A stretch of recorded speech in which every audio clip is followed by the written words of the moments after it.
What quiet choices made old American homes feel cool, steady, and calm without a single screen or switch? Keep that question in mind as we walk through 6 small details that did real work. Watch for the pattern they share. It isn't about fashion, it's about timing, airflow, and respect for the house itself. Later in this video, notice how one simple habit ties them all together, and how borrowing it today can make any home feel easier to live in. Operable transom windows above interior doors. What can a little window above a door really do? More than most folks guess. A transom is a small sash that swings or pivots. Open it and hot air slides out high, while cooler air slips in low.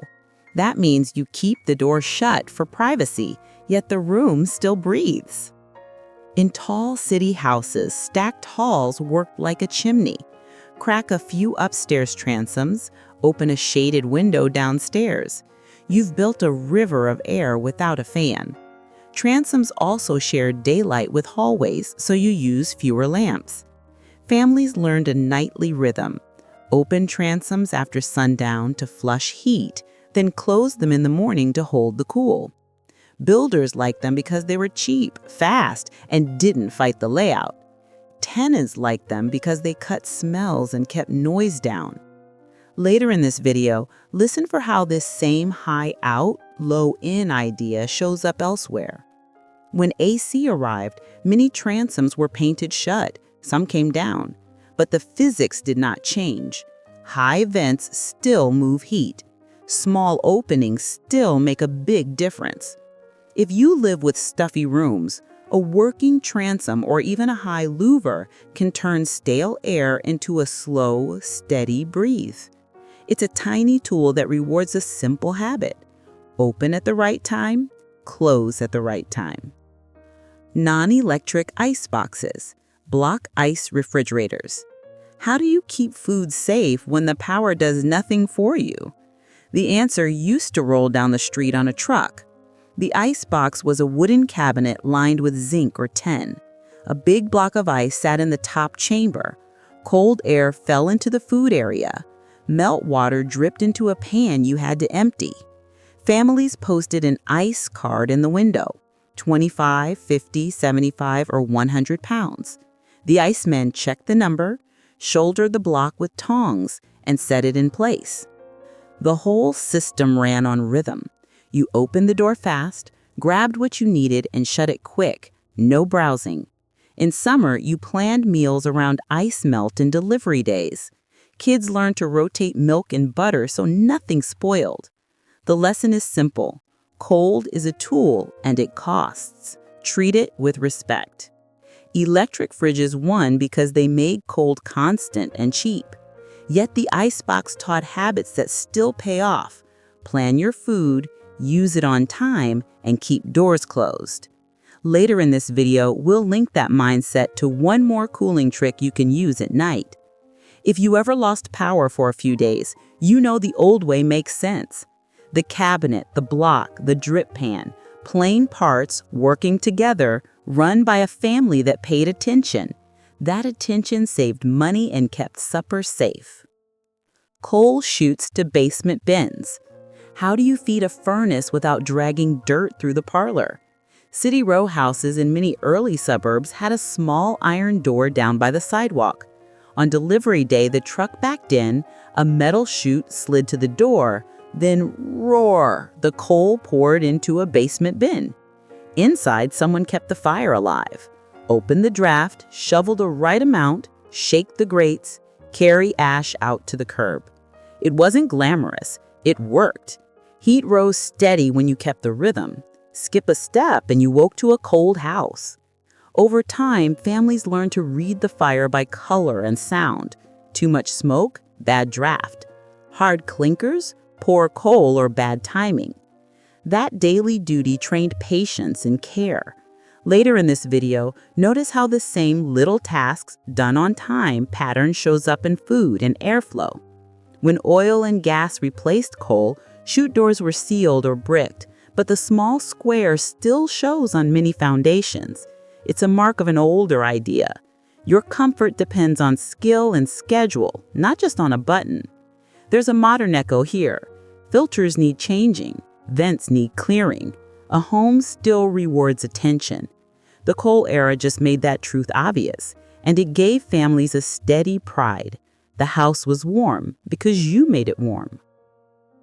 Gaslight wall ceiling fixtures. What was evening light like before the switch? Softer than you'd think and more work. Gas pipes fed jets in wall sconces and ceiling fixtures. You turned a tiny key, struck a match, and a warm flame flared under a shade.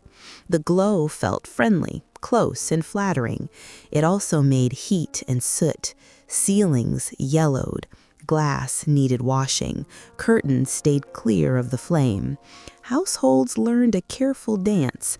Light only what you need, vent a bit, and shut the valve tight when you're done. As wiring spread, many homes kept the pretty fittings. Some fixtures even had both, gas on one side, an electric socket on the other, a hedge against outages. Over time, open flame indoors faded for safety and ease, yet the fixtures remained as bones in memory. Here's the quiet lesson. Light used to ask for attention. That attention shaped evenings. People gathered closer to read, sew, or talk. Rooms felt human-sized. Later in this video, we'll tie that feeling back to the way airflow and storage shaped daily rhythm. Today, we chase brightness with bigger bulbs and more lamps. The old system taught a different habit. Aim light where you are and let the rest of the room rest. It saved fuel. It calmed the eye. And it reminded everyone that a house runs best when you stay a little mindful. Root cellars are cold pantries. How do you store food for months without a motor? You use the earth. A root cellar sat partly or fully below grade, often lined with stone or block. Vents high and low let cool air drift in and warm air drift out. Temperatures stayed low and steady. A cold pantry on the north side used thick walls, a shaded window, screens, and slatted shelves.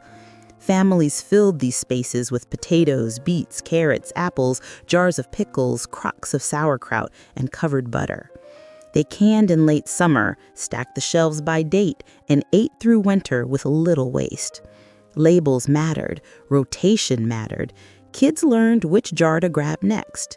No hum of a compressor, no spike in the bill, just smart placement and slow air. If the power failed, supper still happened. That kind of security builds calm you can feel. Later in this video, listen for how this same work with nature rule shows up on hot nights. We talk a lot about high-tech backups today. The old way shows a low-tech truth. The ground is a giant battery of cool. Shade is free. Air wants to move if you guide it. A small space set up right can do the job for months.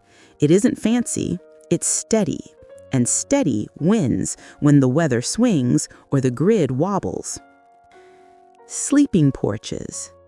How did families sleep when summer wouldn't quit? They went outside, sort of.